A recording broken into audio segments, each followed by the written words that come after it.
So Jokic hit the game ceiling shot on Embiid.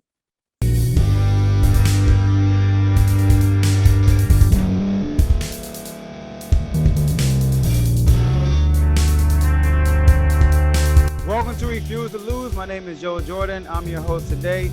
Today we're going to talk about the MVP race, Jokic Embiid. They played last night, Sixers versus the Nuggets. Sixers were at home. Sixers were favorite. Sixers had a full roster, but yet they fell short to Nikola Jokic and the Denver Nuggets. So look, I've been saying all year, not all year, the second half of the year, that Jokic is the MVP, not Embiid. And the main reason why people are saying Embiid, because you watch Embiid more. That's what it is. Embiid game is prettier probably. It's more dominant. But Jokic is doing some great things this year. And keep in mind, Jokic is missing is second and third best player on this team. He's missing Jamal Murray. He's also missing Michael Porter Jr. Michael Porter Jr. only played 9 games this year. All right. So the Nuggets, and with all that going on, right now they are the 6th seed. They are only 2 games in the loss column behind Dallas and Utah for the 4th and 5th seed. So when it's all said and done, they will finish 4th or 5th. I think Utah will slide down to the 6th spot, and Philly is in the 3rd spot. So here's the thing: Philly in the 3rd spot. Denver just beat Philly last night, by the way. Philly's in the 3rd spot. Philly is 41-26, while the Denver Nuggets are 41-28. They got the same amount of wins. So the fact that Philly's 3rd and they're 6th, it just tells you the difference between, because to be 3rd in the West, you're gonna have to win. You're gonna have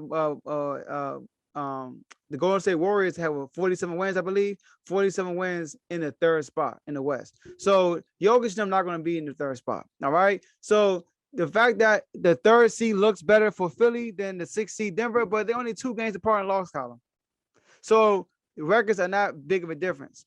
So this game, Embiid had a good game. Embiid had 34 points, 9 rebounds, 4 assists, 1 steal, 2 blocks. He shot 55% from the field. Then you had Jokic. He had 22 points, 13 rebounds. By the way, he's 2nd in rebounds in the league right now. 8 assists, which is great for a big man. Almost a triple-double, another double-double. 2 steals, 2 blocks. For those who don't play defense, 2 steals, 2 blocks. He shot 50% from the field. So the thing was, the 4th quarter, Embiid had 5 points. Jokic only had 3 points. So these 2 superstars, MVP caliber players, did not have a dominant game in the 4th quarter. But my man Jokic hit the game ceiling shot, I would say, because in the 4th quarter it was a 1 possession game, and then Jokic hit an incredible shot over Embiid. He got fouled too. An incredible shot over Embiid on the baseline to put them up by 4 points. And once he did that, they created a cushion, and then Philly never recovered from there, basically. All right, it never got the lead after that.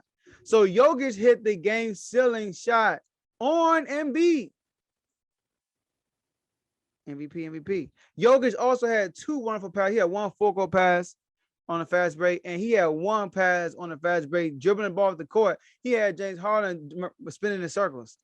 All right, so Jokic, even though Embiid had more points and everything, Jokic was a bigger problem for the Nuggets because Jokic's presence and his ball movement allowed the others to do their thing. Because I believe the Denver Nuggets bench had about like 48 points last night, so they definitely outscored Philly's bench. And that's the issue with Philly. A lot of people having problems with Philly because they gave away Steph Curry and Drummond, and they decimated their bench. But then you have Denver, who's missing 2 stars, and a bench is still performing. It's because of the ball movement from Nikola Jokic. Nikola Jokic had a dozen of hockey assists last night, a dozen of them, right? So that game is very entertaining. So I just want y'all to recognize that Jokic is here. Jokic needs now. NBA.com is doing a good job on the MVP ladder. They are mentioning Jokic that's the only time I really see Jokic is on the NBA MVP ladder. But when I hear other shows and people talking about MVP, I hear Joel Embiid, I hear John Morant, I hear DeMar DeRozan. That's what I hear. And I hear some Giannis, but those three I hear the most because their games are the loudest. Like they all got something specific.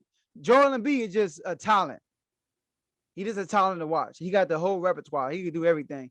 John Morant, he's loud. He's exciting. He's most improved. I'll give you that. But he's not the MVP. His team is third. See, they doing great, but he's not the MVP. Then you had DeRozan, the mid-range assassin, hitting a bunch of game winners starting the year off. You know, he brought some attention. He had a 35-point game streak. So Jokic doesn't have that attention. He just been consistent all year. All right. Him and Giannis going back and forth in the PER race. Both of them on track to break the PER record. He leads the league in triple-double, leads the league in double-doubles. Right? He's number one in offensive win shares, number one in defensive win shares, number one in offensive plus minus, number one in defensive plus minus. What can I say, man? Jokic's MVP. That's all I gotta say. So that's what I have for you guys today, and I'll see y'all next episode.